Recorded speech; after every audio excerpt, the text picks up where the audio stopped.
Hello once again and welcome to Herd Immunity News. I'm Marcus Bozza. I have the great pleasure in welcoming back Mr. Godfrey Bloom once again. Godfrey is famous in the United Kingdom and growing throughout the rest of the world. He's a former member of European Parliament for UKIP. He is an officer in the British Army. He achieved the rank of Major. And he is also a fantastic hedge fund managing expert, and he knows a lot about the financial world, the comings and goings of the city, the stock market. We recommend you always check out his website and his channel, and we'll leave all the links to that. But without further ado, are you well, sir? I'm extremely well, and thank you for inviting me on your show again. It's always great fun. Exactly. We try to have a little bit of fun and a little bit of a jape and a little laugh along the way, because sometimes that's all you can do. Is have a laugh at this absolute madness that we see before us. But firstly, if I may, Godfrey, if I can take you to Ukraine. Now, the situation there is escalating by the day. Obviously, we've just had the attacks in the Moscow concert hall, which Mr. Putin in Al Jazeera today, he said it's ISIS, but it's ISIS with Ukrainian Western links. The West are obviously denying everything.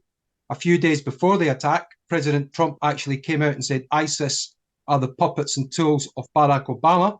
Barack Obama visited Downing Street slightly before this all kicked off. But I was wondering if you can give us an overview into that situation, who you think's responsible as well, and where are we going with this? Well, it's quite an interesting one, that really, because it was particularly incompetently carried out, that attack in Moscow. I think it was quite carefully planned, but then the attack itself was botched. This strikes me as being an act of desperation. We know the war is over. It's only a matter of time. And I have been suggesting to people, and I've been covering this now for 3 years, about how it started, what the Russian point of view is, where we would end up. And I think I might have said it on your program a little while ago, when Bernard Montgomery, Field Marshal Montgomery, was actually speaking at the Royal College of Defence Studies to officers. And they said, can you give us, before you go, sir, can you give us one tip, just one tip that you'll stay with us? And he said, yes, never march on Moscow. That was in 1947, I think. Now, you cannot beat the Russians on their own territory. You just can't. Nobody ever has. Nobody probably ever will. And of course, what has shocked the Americans is that the Russian technology, the technology of their weapons and organization, is so superior to that of the Soviet Union's that they are shocked. They didn't realize, frankly, that the Russians were that good. And of course, they've had 3 years to get even better. And that includes their logistics and their weapons production systems. We've also been shocked, have we not, that although the Americans spend $1 trillion a year on defense, that most of their kit isn't really very good. We've also got to bear in mind, and I don't say this lightly, and I have a lot of very good American friends, the Americans haven't won a war since 1945. I mean, if they were a horse, you wouldn't back it. If they were a football team, you wouldn't support it. They are woefully incompetent. Every single thing they do is a dog's breakfast. So this is a little bit, I saw a fight in a bar once, and a chap was, years ago, I was a young man, a chap was actually getting fairly badly beaten by a chap who actually knew how to use his dukes. Wasn't shooting, that's just how it was. And the guy in the end, he sort of, just before he ran away, he spat. He spat at the guy. And I thought, oh dear, yeah, you've just humiliated yourself. And this is a bit like that. There's obviously some sort of Ukraine, CIA, ginger group, whatever it was. I don't know. We don't know. We might never know, but I think we probably will know eventually, because I should think the Russian interrogation techniques are probably fairly sound, if you get my drift. So they will spill the beans. It's the act of a dying power, the Ukraine, backed by the United States. It's dying, it's over. And if the Americans or if the West really cared about the Ukraine and the Ukraine people, they would finish it now and get round a table with no preconditions and say, how can we save Ukrainians and the Ukraine? You know, what can we do? The Russians don't want the Ukraine. The Ukrainians don't like the Russians. The Russians are there to stop the expansion of NATO and protect ethnic Russians, which is how a lot of this all started, of course. This war is unnecessary. It should never have started. There was a deal on the table which Boris Johnson spiked. I regard him as a war criminal of the worst possible kind. And if you're watching this, Boris, sue me. Yeah, go on, I'll meet you in court. You prove I'm not right, because I think you're a disgrace. And I think since you pulled that from the table, I would argue at least 300,000 young Ukrainian soldiers have been killed, and probably another 100,000 or 200,000 badly maimed. Not to mention the young Russians that were killed. That will be another 25, 30 or 40,000. Be it on your shoulders, Boris. And originally Joel Stoltenberg, the Washington neocons, and all the other criminals that run West these days. Disgraceful. And that's where we are. It'll be over by September. And I think if we don't go to the table, if NATO doesn't go to the table, or the Washington neocons, there will be a Russian flag flying over the town hall in Kiev. No question about it. It doesn't need to be like that.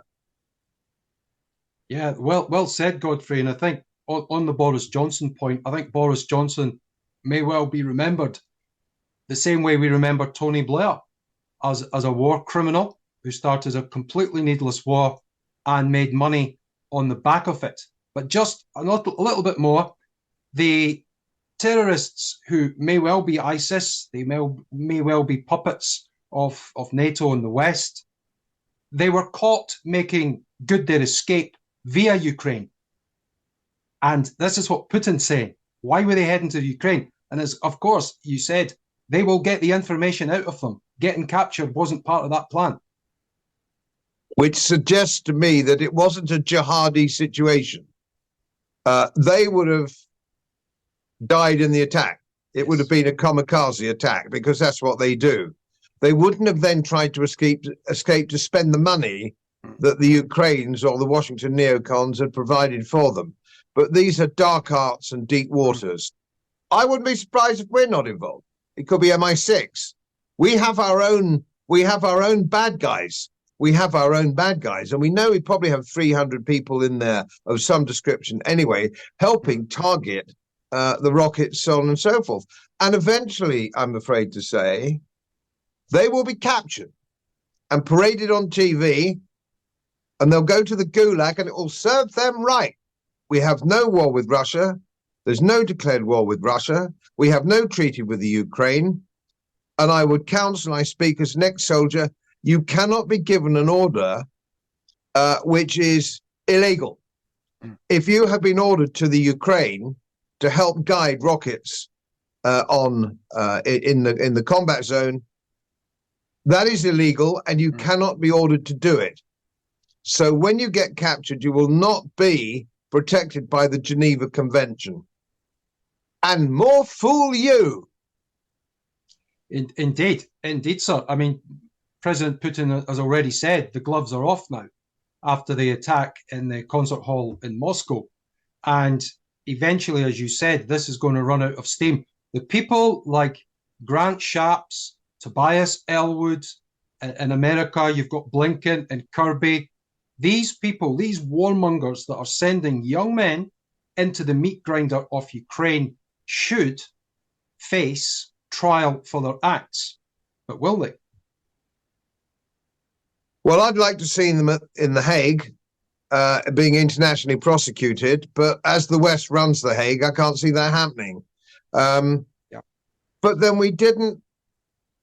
There are some people we should have hanged in 1918, weren't there? Really? Yes. For getting us into that. Yes. I've always said I've got a whole list of people I think it would be useful to actually imprison for a very long time.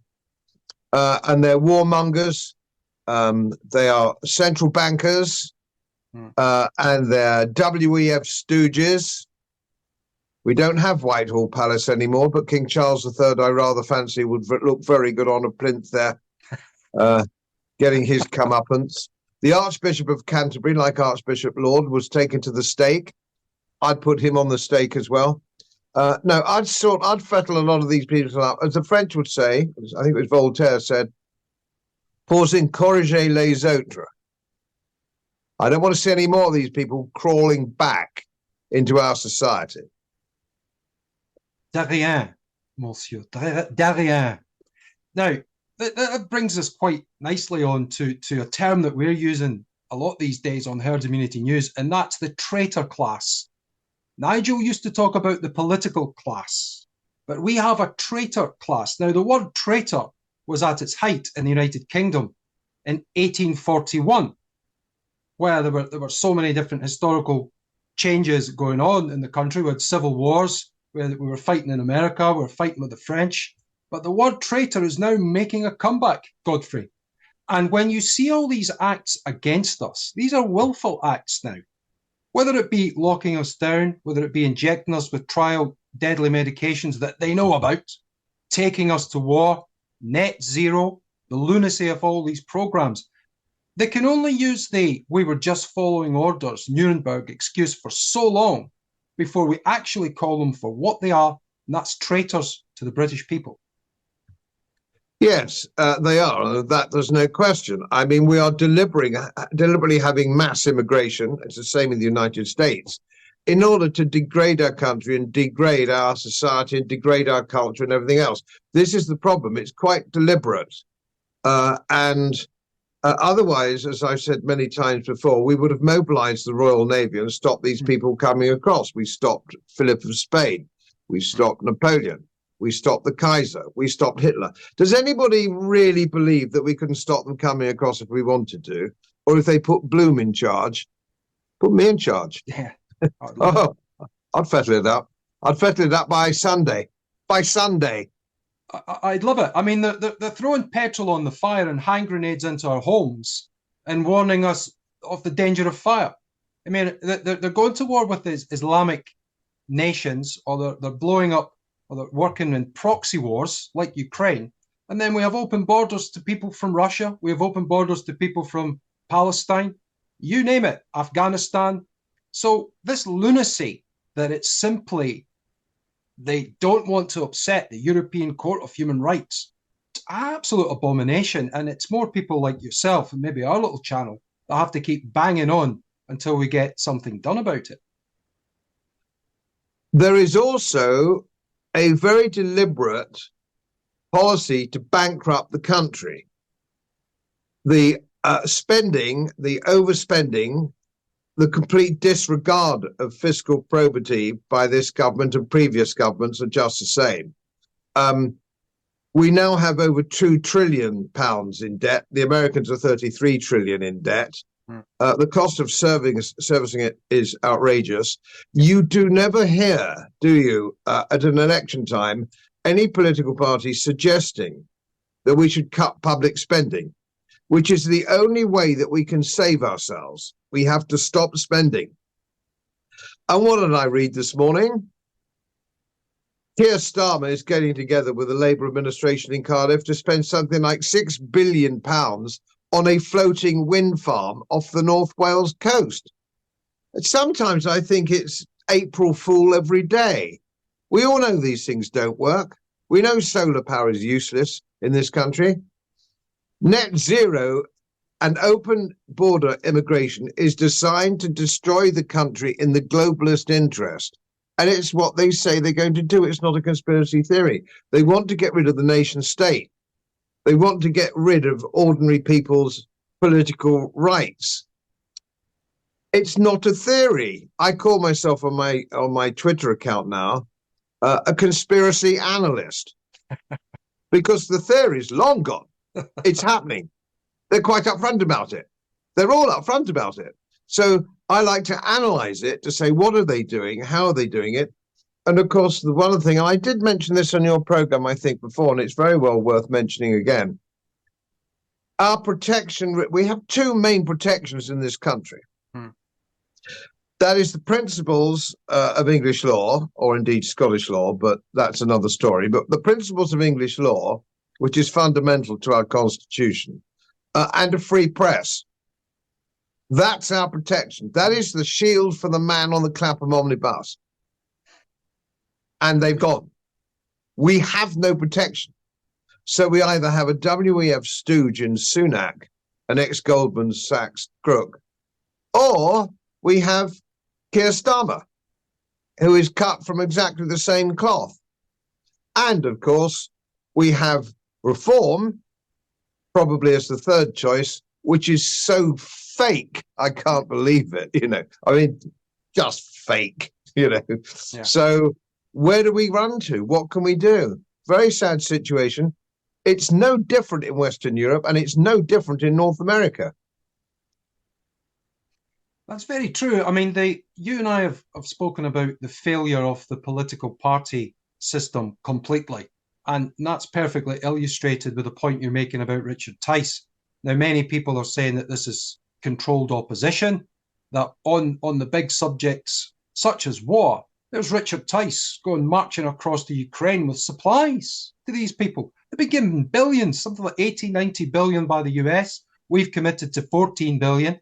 And there's Mr. Tice going across, God bless him, whether he thought it was going to get him votes. But the voters aren't interested. More people are listening to the likes of you, the centre-right, even the leftists are listening to you because you're making sense. It's irrefutable what you're saying now. It really is irrefutable. As you say, you've coined the phrase, you're a conspiracy analyst because there's so much data to look at now. It's unavoidable. If you were to take this into a court of law, for example, net zero, the IPCC have said themselves it would take between 250 and 1,000 years before we see any significant change in sea level. I mean, it's time that we call this what it is. It's a busted flush. Yes, and I don't see how. I mean, the reason there's been no reform of the BBC is because governments need it, because it's a mouthpiece for the major policies of government.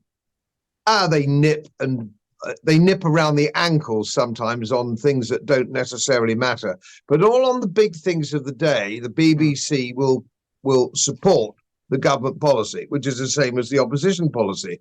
And these people, let's look at Laura Cheeseburger, the political correspondent for the BBC, on something like £300,000 a year.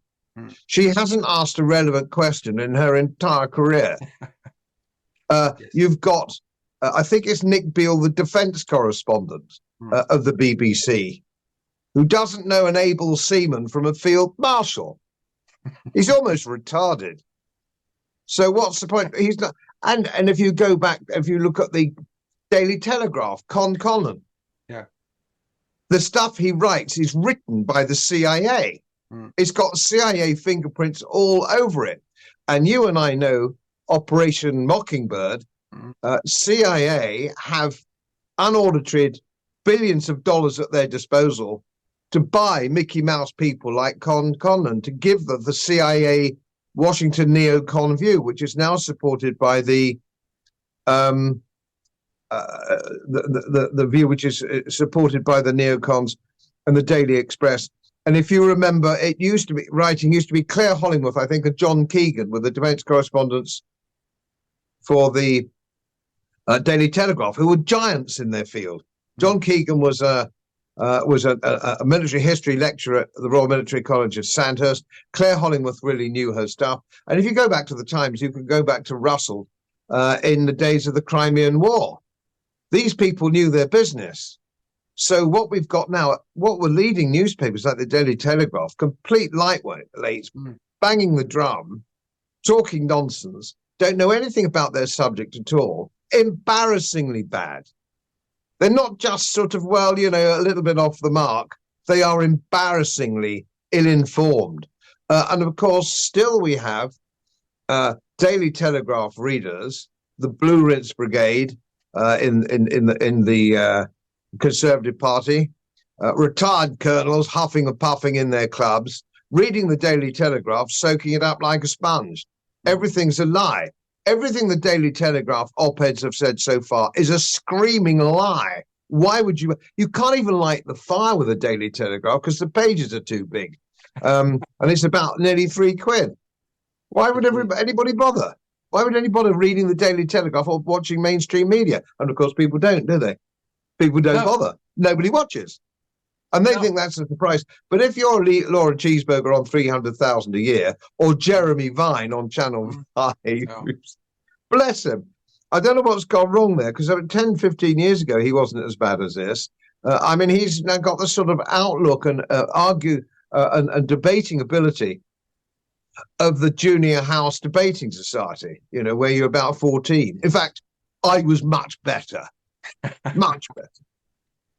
Well, we miss you on I don't really watch mainstream television unless somebody like yourself was on. I would watch just for the spectacle, like the gladiators going into the Colosseum to destroy these vacuous excuses for journalists. There's no scrutiny whatsoever. But I don't know if you were like me, Godfrey, when you saw them criticizing Vladimir Putin. This is unelected Rishi Sunak with David Cameron, the Foreign Secretary, plucked out of obscurity and dropped back in. And they said Putin's election is a sham and it's a disgrace to democracy. I know. They have no sense of irony. Do they? I mean, how would you, if you were a WF stooge, ex-Goldman Sachs, and you got to be prime minister through nothing but pure chicanery, yes, you'd keep your trap shut, wouldn't you? I would. I'd say, I'm not going to put my head against the parapet until everybody actually calls me out for the tosser I am. But not Sunak. No. They must think we're suffering from mass amnesia, mass group amnesia, because as we've talked about this before, Sunak was gifted that position as in Richmond, in beautiful Yorkshire, where you reside, sir. He was gifted that position as David Cameron moved in, took Lord Haig out. He got his QC number, and Sunak was parachuted in. Get to the chase. He's told that he's going to be Chancellor. Boris is next to useless, as we all know. He's just a cartoon caricature. He's like something from P.G. Wodehouse, from the dustbin of P.G. Wodehouse's mind. And then he loses to Liz Truss, maybe one of the most incapable ministers that we've ever seen in our lives. The lady that said to gentlemen in England, please, now a bed, think yourself accursed you were not here. Pick up a rifle and head over and start taking pot shots at the Russian army. I mean, it doesn't get any lower than this, does it, as far as British politics and the Conservatives? They're all terrible. I mean, they're all quite dreadful, aren't they? I can't think of any of them. No. I can't think of any of them I'd give the time of day. No. I mean, and Labour, as you say, Labour are worse, and they do look like winning the next election, or winning by default. Is that fairer to say? I mean, what's your take on the impending doom of the election?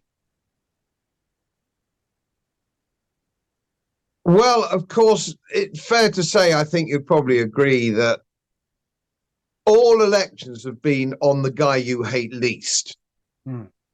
Cameron got in because nobody could stand Gordon Brown. So nobody votes for these people.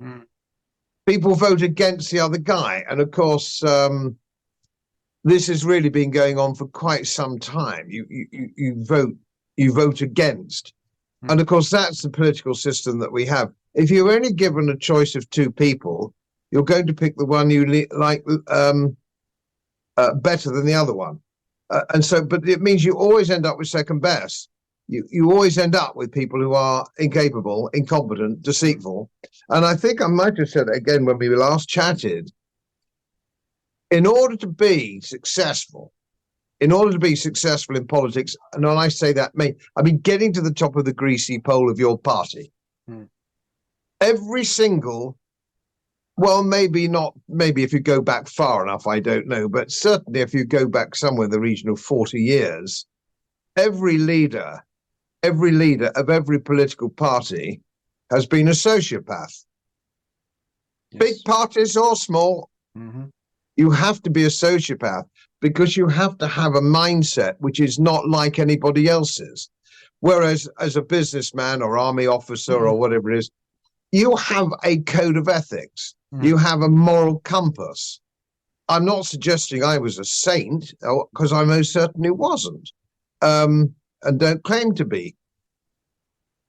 But if I tell you something or shake hands on a deal, you can bet your bottom dollar I'm going to stick to it for the simple reason it's good business. It's good business. I wouldn't have been successful as I was in business if my word wasn't really my bond. Because it's good business, not because I'm clever or a saint, it's because it's good business. These people, of course, with their spin doctors and everybody else, they can lie and cheat, knowing that in a week or two there'll be an editorial from a policy from a paper where the Daily Express or the Daily Mail, which will support the Conservative Party regardless, or the Guardian, who will support the Labour Party regardless, or the Sun or the Daily Mirror.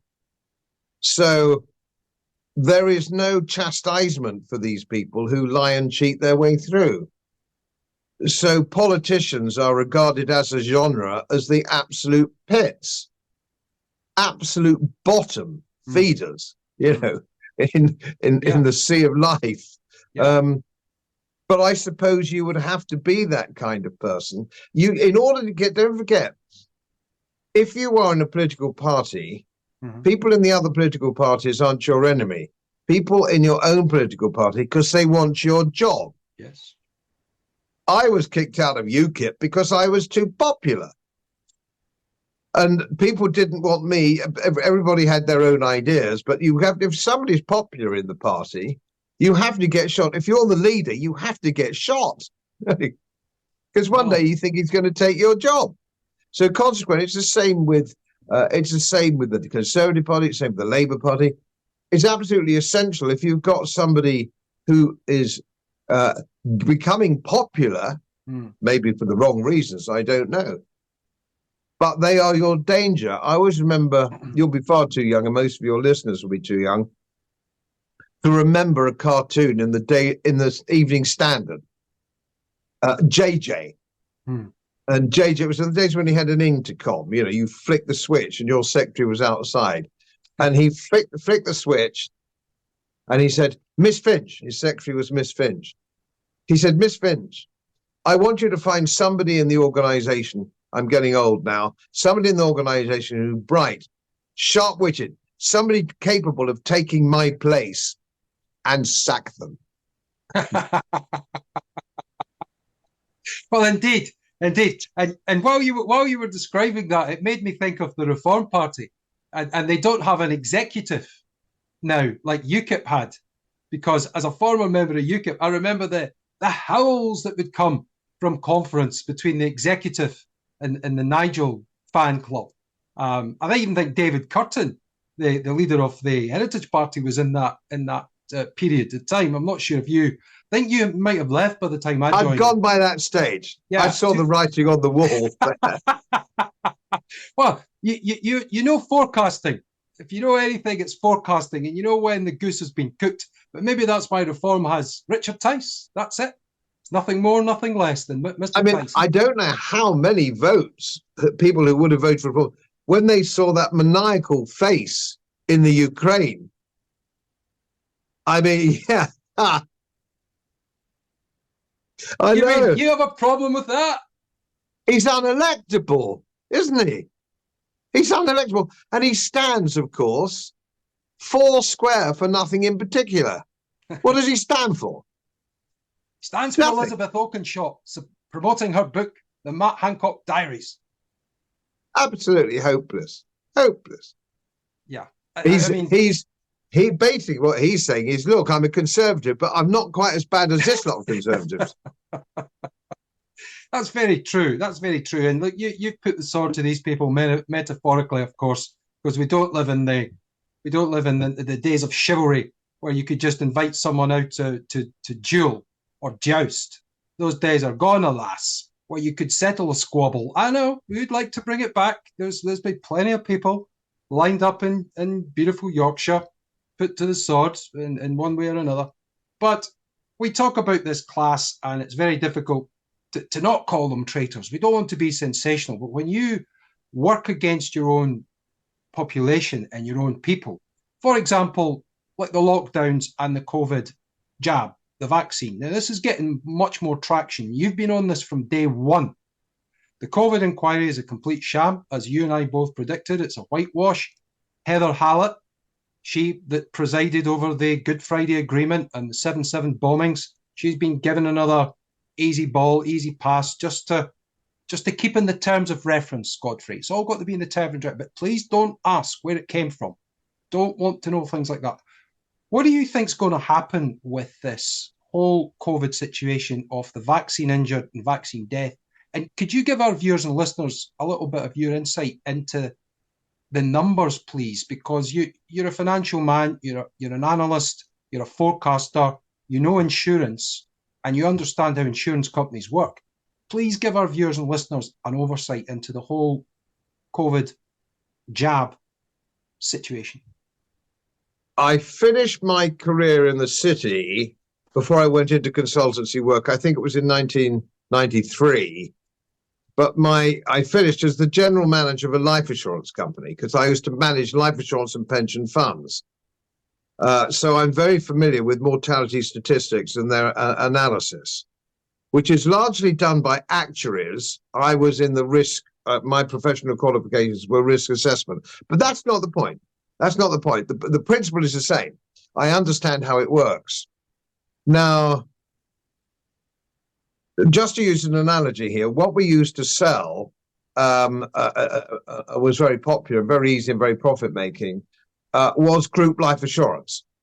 So if you work for Tesco or Morrison's or Sainsbury, if you were working for them, you would have 4 times death in service life assurance. It was automatic. It came up with the rations, and it still does.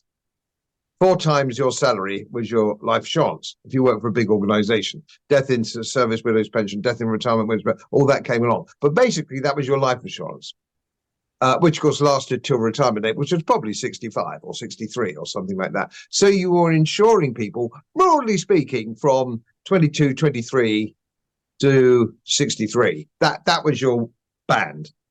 Now, in order to get into these companies, in almost any way, in any form, you would have to have some form of medical assessment. So that medical assessment would probably take the form of a medical. Not all companies, but most companies, you would go for a medical. Certainly if you were going to be an executive of any kind, it was part of the procedure.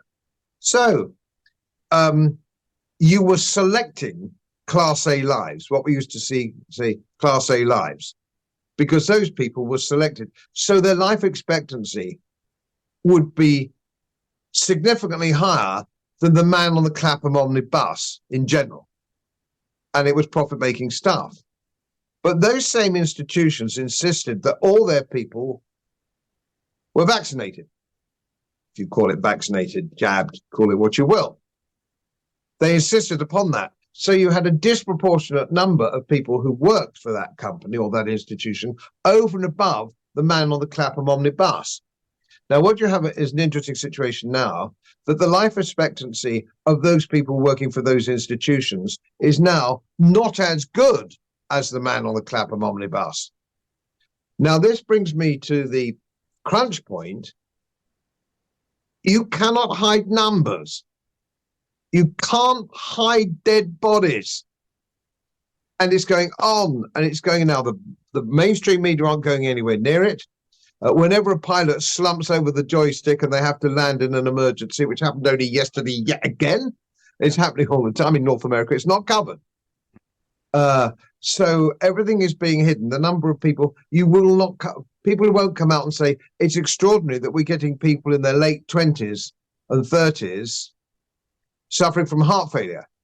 Who's keeping very quiet? The British Heart Foundation. I used to raise money years ago for the British Heart Foundation. They are deliberately burying this information. Even for a while, and I think it's changing, the Institute of Actuaries are burying it, certainly in Australia, where the numbers are out of control. Now, we've just seen his name escapes me for the moment, but one of the most senior oncologists in the country has said, I'm seeing stuff that I've never seen in my career. You know, I've been a senior oncologist treating cancers, and I'm now 60 years old. I have never seen anything like this. I'm seeing cancers in young women, ovarian cancer, I'm seeing breast cancer in women in their late 20s. This is unheard of. And the numbers are going up 80, 800, 900%. Young men getting myocarditis and this kind of thing. It's off the Richter scale. You can't hide this forever. You can't hide it. Now, they've done a wonderful job of hiding it thus far. And of course, Andrew Bridgen, who spoke out about it, was kicked immediately out of the joint. They're burying it, and they can bury it for another year, another 2 years. But as the story leaks out, the families are being left behind. What happened to my life? I thought something might kick off when that young lady, who I actually knew, died of the jab in BBC Birmingham. Going back 2 years, her name escapes me again, but she died. Lisa Shaw, Godfrey. Yeah. Perfectly healthy young woman in her early 40s with kids. I thought one of their own. It's one of their own. It's one of the BBC's own. You would have thought, my goodness me. But no, they even buried one of their own.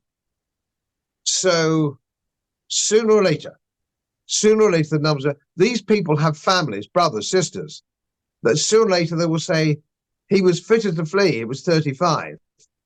And suddenly gets up. Why? Why is this all happening? And the number of, for example, doctors, you could not practice in Canada unless you'd had the jab. You just couldn't practice. Pretty much the same here, but not to the extent of Canada. The number of Canadian doctors who have died is extraordinary. It's off the Richter scale. Hundreds and hundreds of them, young GPs. It can't be hidden forever. Now, the trouble is we have a society, out of sight is out of mind. Look at the disastrous energy policies we've had.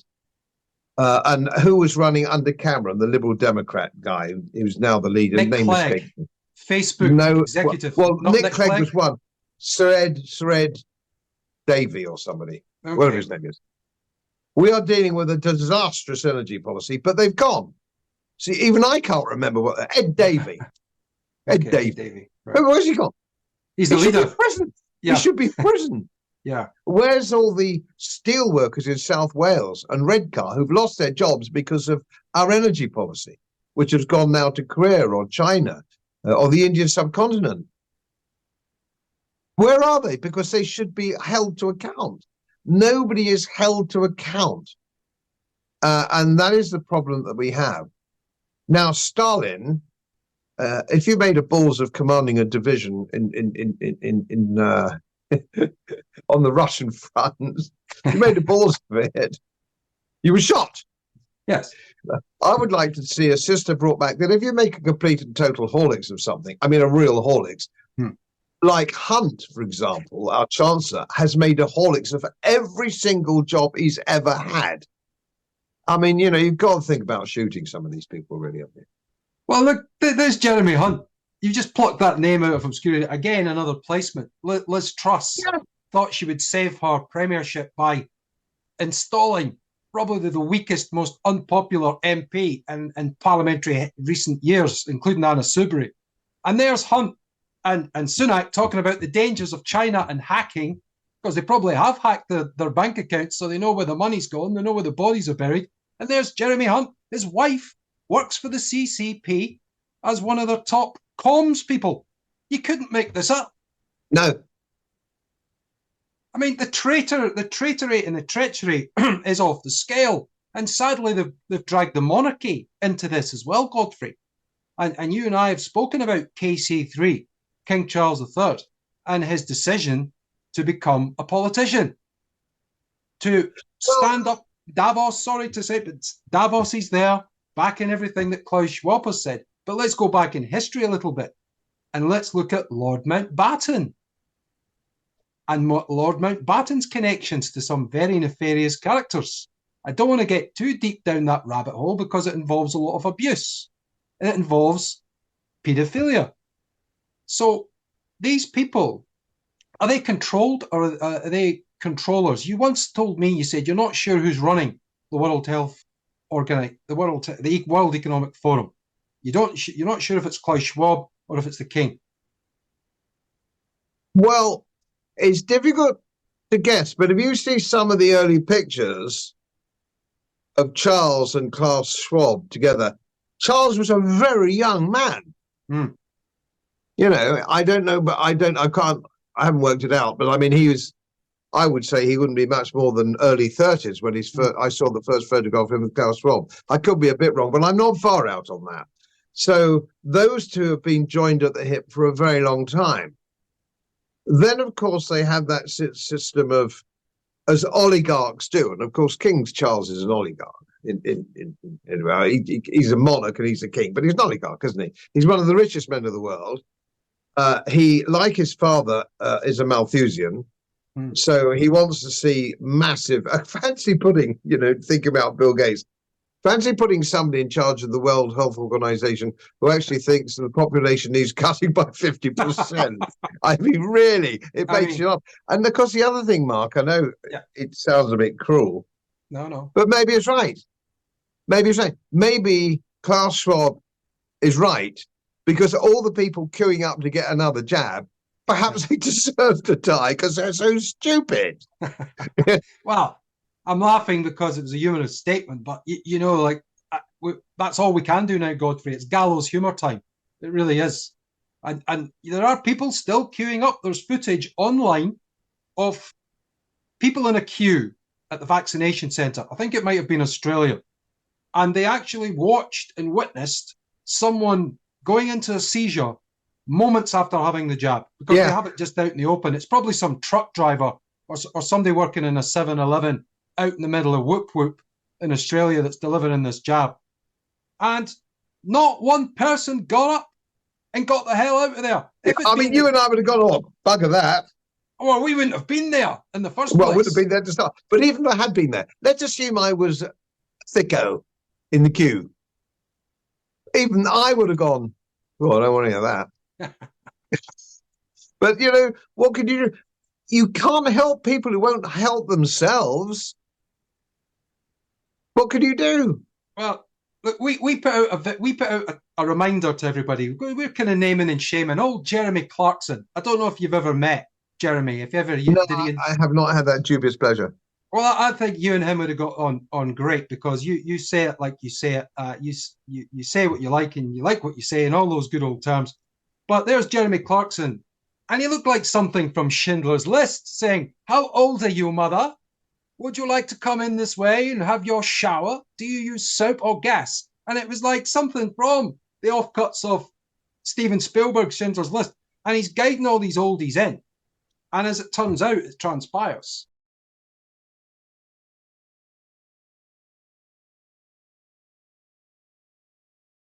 Screws with your T-cell reproduction.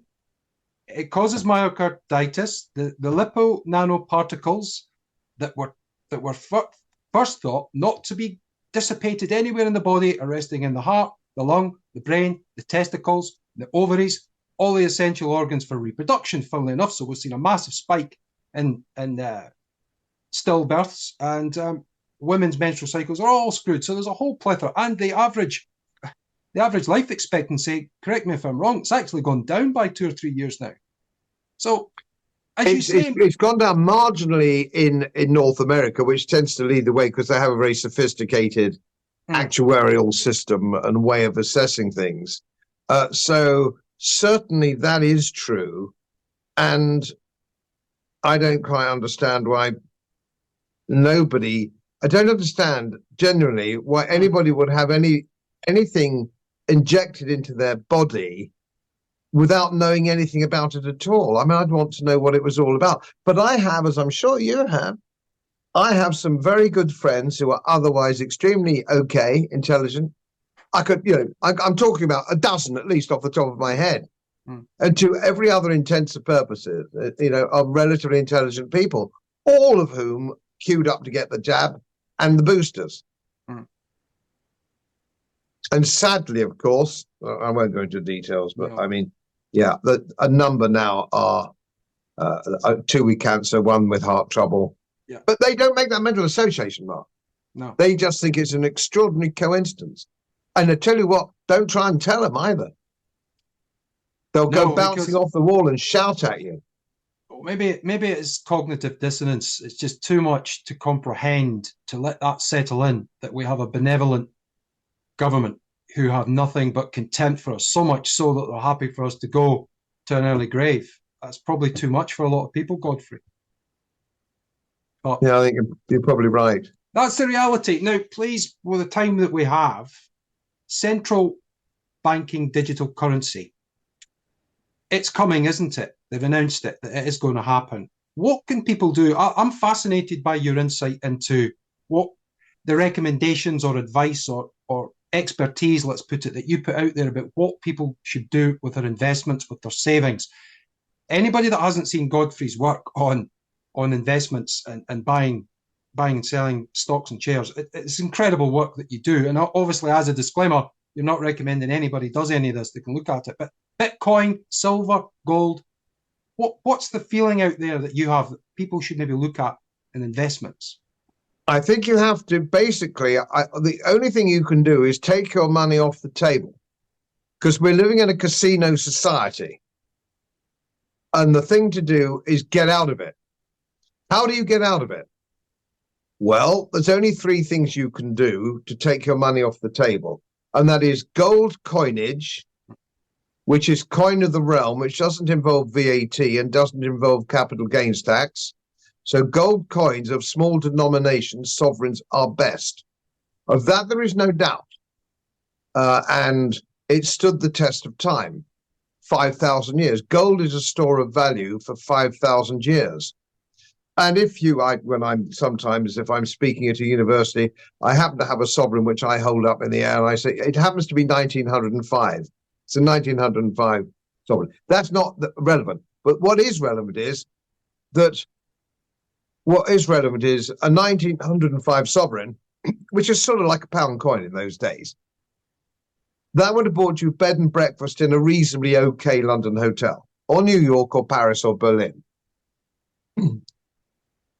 Fast forward to 2024, a gold sovereign will buy you bed and breakfast in a reasonably good hotel. It's a store of wealth, not an investment. It's a store of wealth. So that's gold coins. Excuse me. Silver is very cheap at the moment, but it's also an industrial metal. It's heavily controlled and shorted in Wall Street by the usual gangsters like JP Morgan and Goldman Sachs. In this country, it carries 20% VAT, and it's selling at a premium. So your coin will sell at a 10% premium, at least. So you're paying 30% over spot price. So if you're a resident of the United Kingdom, it's not really a good investment for you. It's got to go up a hell of a long way for you to start breaking in to profit. That day will probably come, but it's more risky. Your other take it off the table is Bitcoin, which is two things. It's significantly higher risk. It can sort of go up 25% overnight, but it can go down 25% overnight. And it's only got a very, it's only just turned up historically.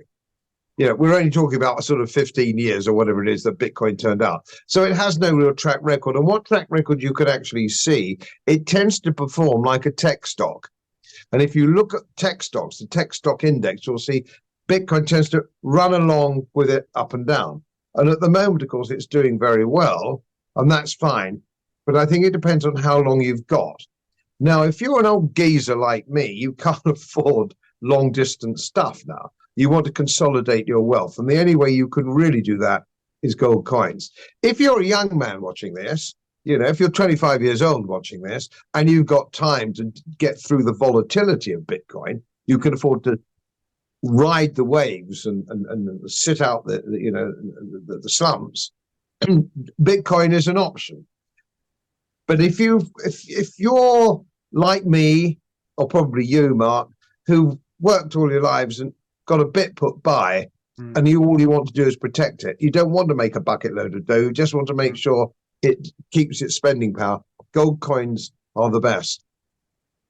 On my website, there is a page on gold, and I've interviewed some of the top gurus like Alistair MacLeod, Claudio Grass, some of the top people in the gold bullion market globally to talk about it. And obviously I was an investment manager myself. I made my money, such as it is, which incidentally is not a great deal, but I made my money in equities in the 90s, broadly speaking. And I went right through the 90s with some very good stock picks that I made. Maybe perhaps lucky, but anyway, I made them. Then when I got to however old I was, I got to 55 years old, and I said, I want to retain the money I've made there in those portfolios. I don't want to make any more. And that was a time, and since that time, which was round about the year 2000, gold bullion has gone up round about 8.7% per year since that time. Yeah. I'm happy with that. Mm-hmm. Most people will be happy with that. But I do recommend if people look at my website, please do. It's free. You don't have to pay anything to subscribe. It's not a pay as you go thing. It's totally free. It will tell you all you need to know about gold. Everything, so the history of gold, opinion on gold, graphs, everything is there for you to make your own decision. And there's also a list of people I trust, gold bullion dealers that I trust and use probably on my wife's account. And they wouldn't be on there if I wasn't comfortable. Exactly. They wouldn't be there. So if you want to do that, because some people say, oh, it's all right for you, Bloom, because I don't have any money. Well, I'm sorry, I can't do anything about that. If you don't have any money, I can't save it. But then if you don't have any money, you can't lose it. But if you do have a bit put by, I would suggest gold, but it's up to you. My job now, pro bono publico, is to make sure I've given enough information on my website about health and finances and the WF for you to make your own decision. There's no big pharma. There's no big banking gangsters on it. There's nobody. It's all for you to make your own decision about these matters, whether it's health, whether it's climate change. I have a very big page on climate change with experts all over the world who aren't on the take. For people like Professor Ian Plimer, one of the great geologists, and some top people who are Nobel Prize winners in physics who say there is no climate enlargement. Get informed. Knowledge is power. Absolutely. Knowledge is power. If you want to protect your family, get informed. That means don't watch the BBC. That's the first thing you do, is don't watch the BBC, because that's misinformation. That's disinformation. And dig down. You don't have to dig down too deep, actually, to find out the truth of the matter, and make your own call. Make your own call.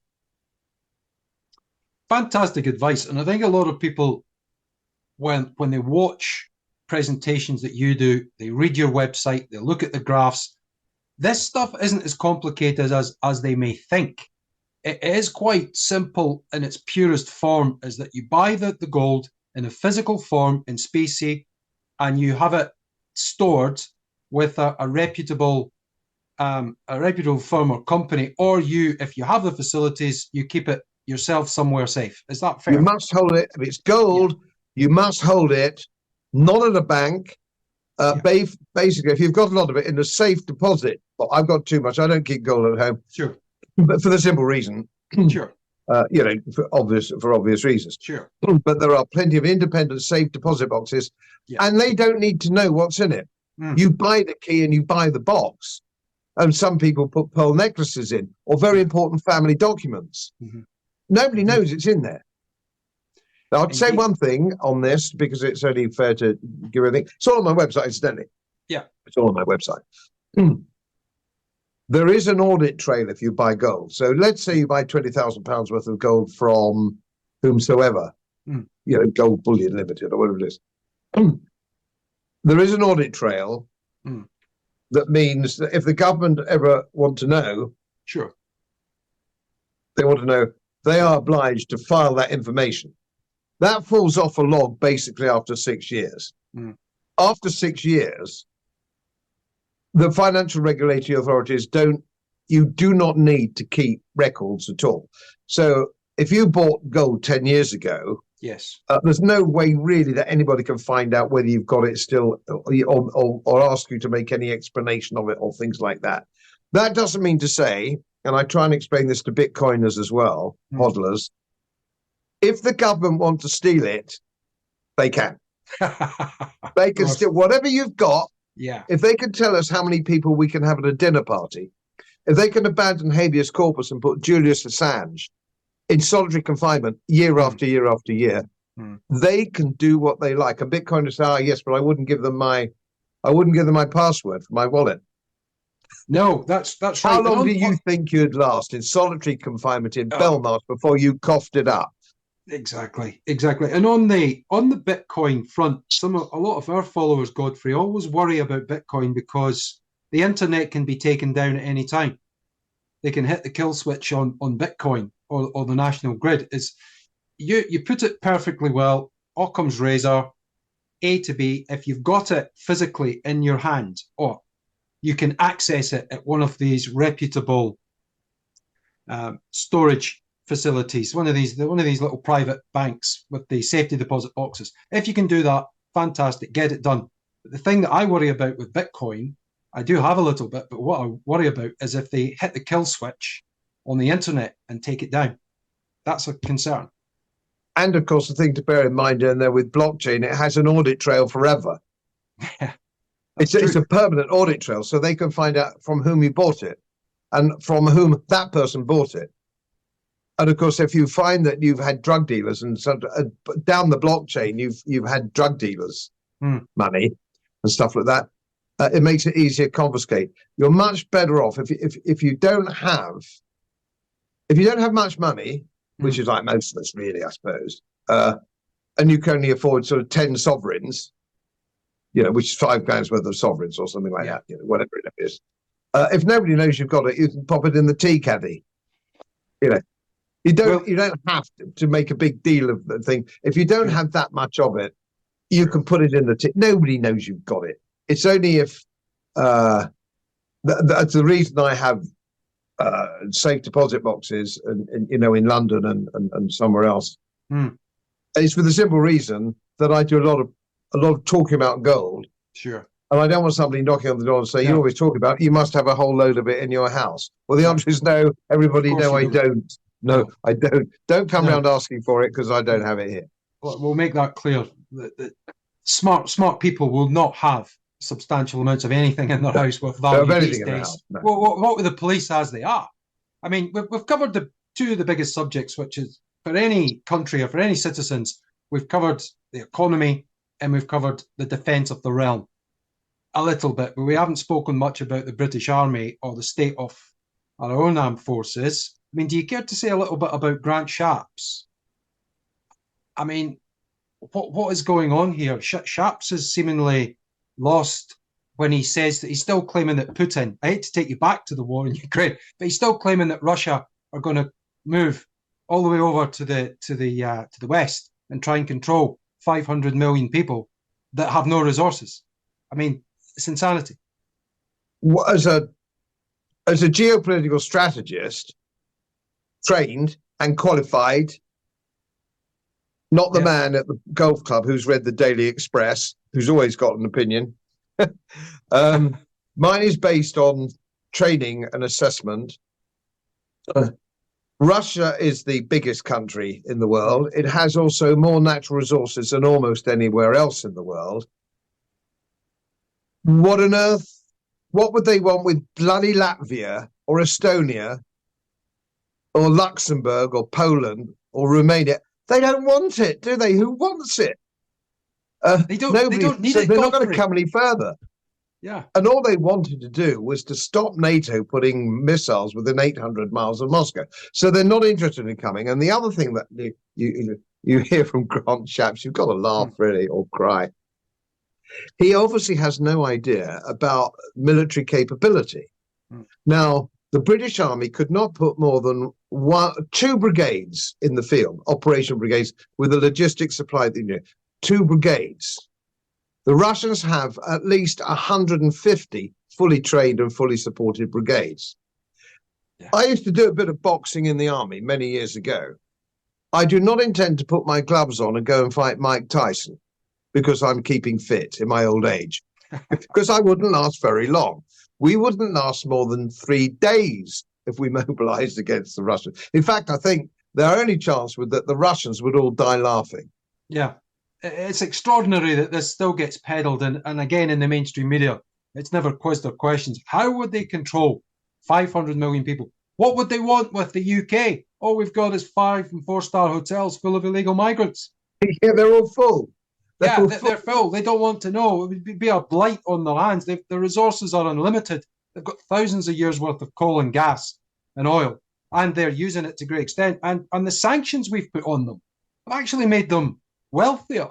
They're actually doing business now with China, India. The BRICS alliance is booming. There are 20 countries queuing up to join the BRICS alliance. Yeah, that went well for us, didn't it? Yeah. That went well. And let me just tell you something else that a lot of people don't understand. Yes, sir. And that is the ECB, or the European Union, is talking about confiscating 300 billion of Russia's reserves. Now, let me just very quickly explain how that would work out. That means that nobody in the world would ever trust London, Brussels, or Wall Street again. So consequently, everybody would say, well, if they can confiscate Russian 300 billion pounds, we're going to sell our Eurobonds to start with. That would collapse the Eurobond market. That would put interest rates up in Western Europe to about 15 or 16%. And it would the knock-on effect with American T-bills. It would be a disaster for the bond market, which is already going down the lavatory, because everybody will go, I'm not going to buy any more dollar bonds or euro bonds or sterling gilts, because they can wake up one morning and steal them. And so consequently, it would be a disaster. Now, I used to do some commercial lecturing when I worked for a big investment bank for the young chaps coming in from university to explain how certain things worked, because I used to run fixed interest and explain all these things to them. And it is fascinating, it seems to me, that you can be a decision maker at the IMF, a decision maker at the European Union, or senior to even contemplate confiscating somebody's money without realizing what the knock-on effect would be in the bond market. Massive collapse, which is why, of course, Russia and China and the Asiatic countries are all buying gold. Who's the biggest gold buyers on the planet? Central bankers. Mm-hmm. And if they're buying gold, you can bait a sweet bippy. They know which way it's going. So if it's good for a central bank, it's good for you and your family. Yeah, this month alone, 8.7% increase in gold, and the gold shares have rocketed up in the last month, in the last week in particular as well, up £36 in this week alone. But you're absolutely correct. So the central digital banking currency is the last throw of the dice for the West, isn't it? To try and get everybody under control. So there is a social credit score. Nigel Farage, your old colleague in your Brussels years, he put the light under it. He shone the light on it, and there was 375,000 Brits had been taken to task by the banks. And this should be illegal, surely to God, Godfrey. This all falls in with the ESG, DEI diktats that seem to be cleansing us of a cultural, it's like a cultural genocide, as we put it out there, by the UN's own definition. When you attack a country for its history, its traditions, its language, its sensibilities. How do we stop these people getting away with cultural murder? You have to really, I would suggest that you have to just start on the micro level. You and your family. You buy gold, you buy your gold coins, which will always be a currency. You will always be able to buy something with gold coins, as history shows us. It's as well to also have a significant supply of things like tin food, Calagas, handles, Sure. all the generator if you can afford one, and it's suitable for where you are. We have we're small, honey, so we've got a generator. Medicines as well, that type of thing. Yes, stuff that you need. Just basically take the view you're going for a country cottage for your holiday, but you're not going for a fortnight. No, you're going for a couple of years. What would you take? And here's a totally interesting tip. You might have known this. I didn't know until somebody told me some years ago now, and he was an expert in these weird matters. Tinned sardines and stuff like that, they get better the longer you keep them. Wow. And there is a premium in places like France. So if you've got to say tinned sardines, which are 15 years old, yes, there's a premium on those. Apparently they get better, like some sorts of wine. And of course, they're always there, full of protein. I know everybody laughs at it. Spam, corned beef. Yeah. Stay alive, water. Sure. If you don't have peanut butter's another good one. Yeah, there's all sorts of stuff that you can just get yourself. And I'm not going to get myself into any trouble, but make sure that you can arm yourself from any intruders. Yes. However you may do that is none of my business. But I can say, don't break into my house in the middle of the night. You really, really will come unstuck. See the Tony Martin story for anyone interested. Well, look, finally, we've covered so much ground, but something that is happening, and I think it's significant for the United Kingdom and the West, its future, is this US presidential election. Now, I don't know if you've been following closely the indictments that President Trump is under. What's your thoughts on President Trump? I don't think we've spoken much about him. And do you think he'll make a difference if elected? What will change? I think there are one or two things. Let's start off with the positives.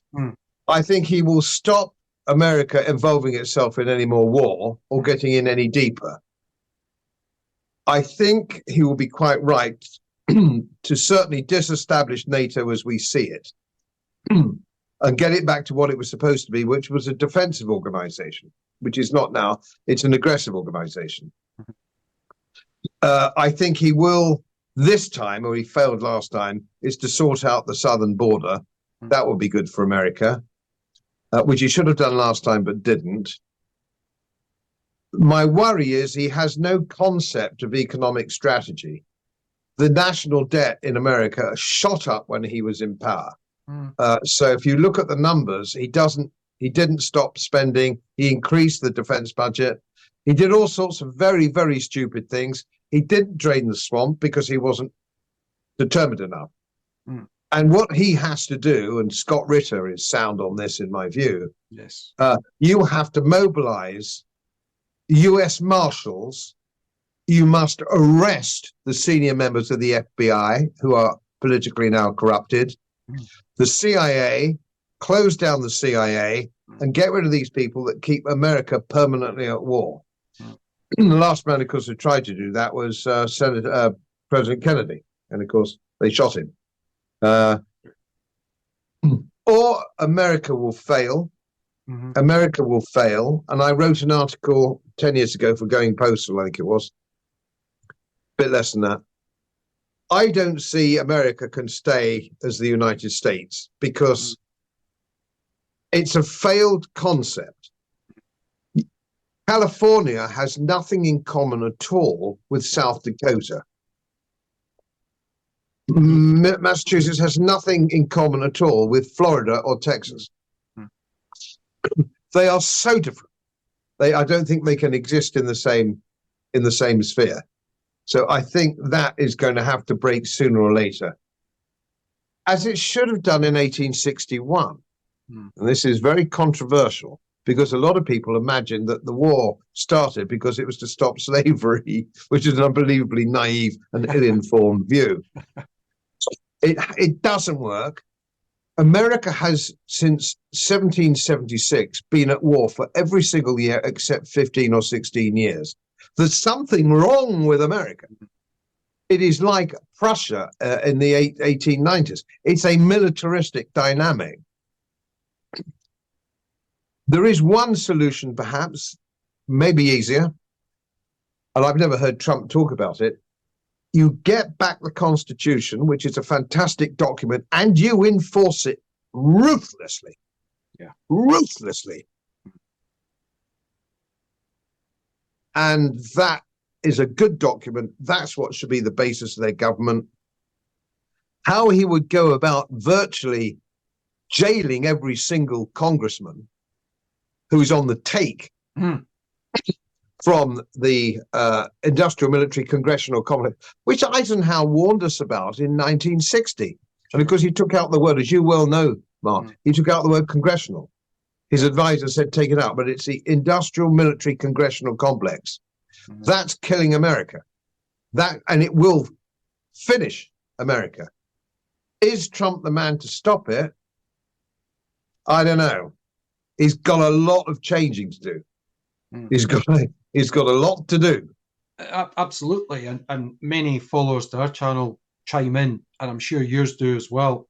They chime in that he introduced the vaccines. He's all behind the vaccines, even to this day. It's one of those blots on his copybook that he just cannot get rid of, and he'll have to live with that.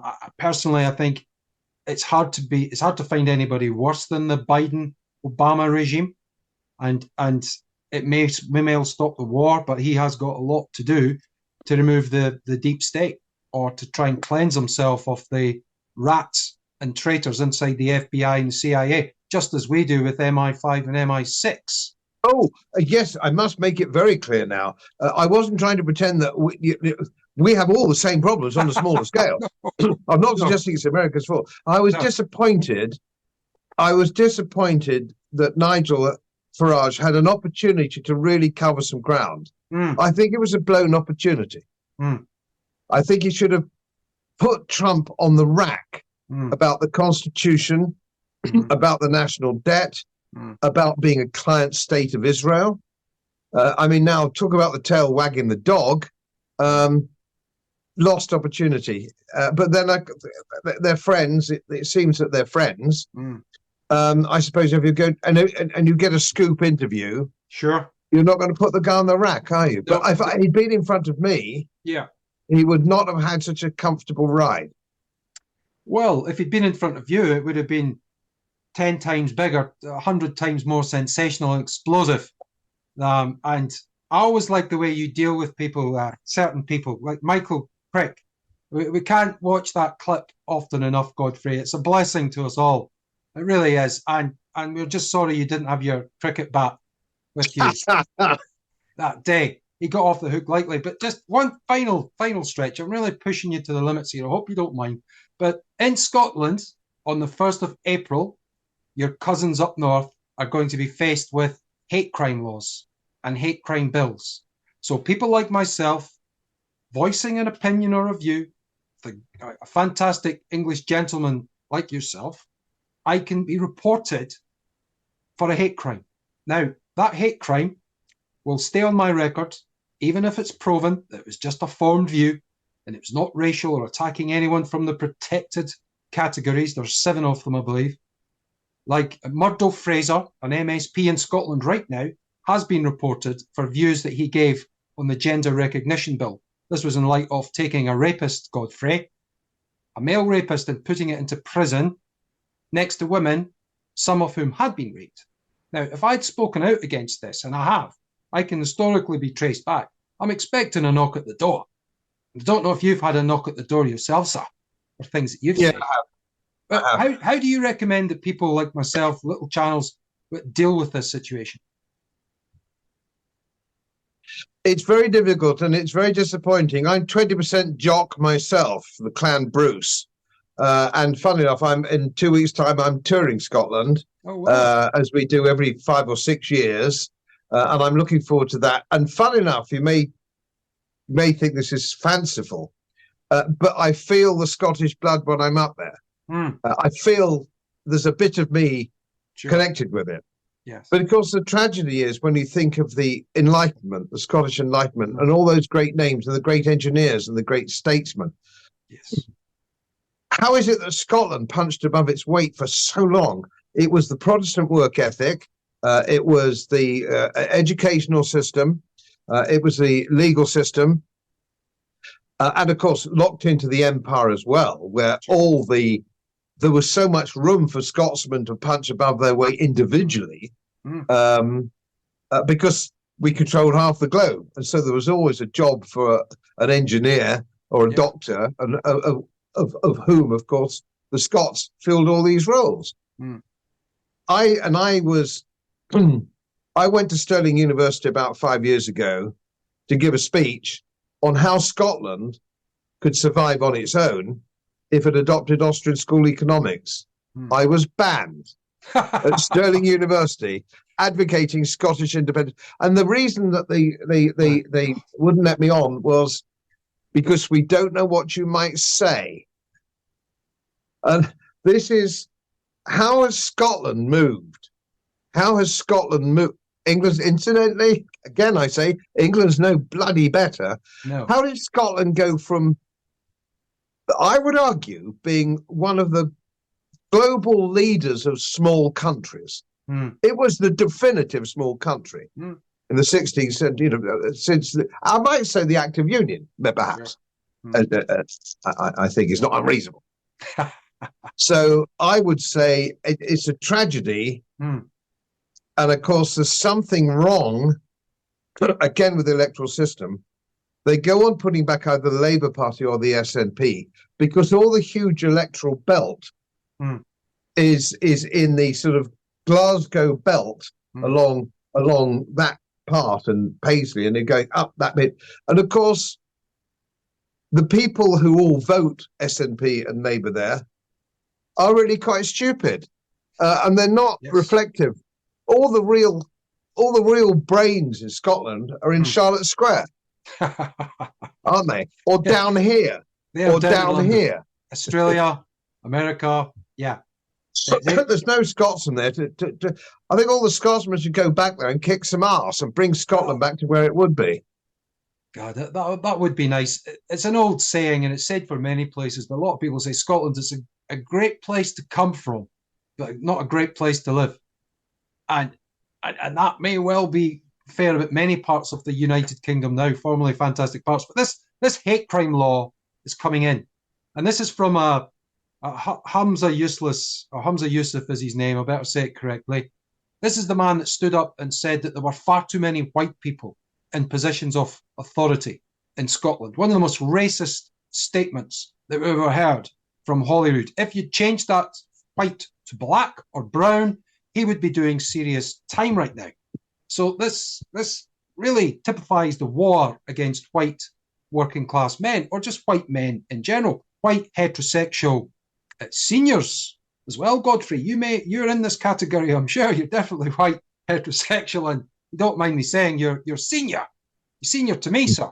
And I say that with the utmost of respect. We now seem to be fair game. So what your recommendations are to us? You get a knock at the door, and what do we do? I've had the knock on the door a few years ago because somebody complained about something I tweeted, and it was ludicrous. I mean, he couldn't even begin to get. And the policeman knocked on my door and said, could I go down and make a statement and be interviewed at the police station? So I said, with the best will in the world, bugger off. You could come back, you can arrest me, or bugger off. They're your two choices, sunshine. Yeah. All right? Mm-hmm. He buggered off. And I got my lawyer on it, and my lawyer sent him a letter because I got his name, Sergeant Snoopsy Poo, whatever his name was. Sure. Poor bloke, totally out of his depth. But aren't they all? Aren't they all? And he wrote, and it was a fantastic letter. It was bugger off in legalese. Yeah. And he stayed buggered. But now that the law is so bad, the National Security Act, this law that's coming in, yes, there's nowhere to run to. But then if it's trial by jury, 12 good Scotsmen and women and true should just throw it out. And it doesn't matter, because you will know this too, Mark, under the system of law that we have, the judge can direct them how he likes. The judge can say, under law, under the statute law, you must find him guilty. They don't have to. Those jurors can say no. That's right. It's not the man on the Clapham omnibus, it's the man on the Glasgow tram. He can stop it. But of course, then we have another problem. Jury service. You're 18 years old, you can be a juror. Did you ever hear of anything that stupid? No. A man from Mars would never believe it. You used to be over 21 and a householder, so you could guarantee your jury would have some common sense, some depth. Now it can be anybody you like. Well, the SNP Green Alliance, this is probably the worst combination that you could ever get. Probably since Fred and Rosemary West, there's never been a more toxic alliance than these two. They're obviously pushing that younger people have bodily autonomy and can make decisions about their medical affairs without their parents' say so. And we've seen the indoctrination, Godfrey, of the children on a relentless basis, that they can change their gender before they can decide their bedtime. There's the groups that we've spoken to, like the Family Party we have up here, a gentleman called Richard Lucas. We don't agree about a lot of things with Richard, but we do on family values.